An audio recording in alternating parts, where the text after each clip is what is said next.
ప్రేమకు ప్రతిగా నీపై ద్వేషాన్ని చూపిస్తున్నారా? నీవు చేసిన మేలుకు బదులు కీడును అనుభవిస్తున్నావా? చూపిన ప్రేమకు ప్రతిగా నీపై పగపడుతున్నారా? దిగులు పడకు. దేవుణ్ణి ప్రేమించే వారికి, అనగా ఆయన సంకల్పము చొప్పున పిలువబడిన వారందరికీ మేలు కలుగుటకే సమస్తము సమకూడి జరుగునని ఎరిగి నిరీక్షణ గలవారమై ప్రేమ కలిగి ఉండుటకు ప్రయాసపడదాం.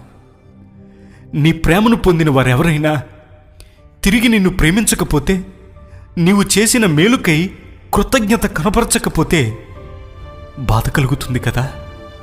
గుండె బరువై నీ కళ్ళ నుండి కారే కన్నీళ్లను ఆపలేవు కదా. గాయం మనకైతేనే ఆ బాధ తెలుస్తుంది.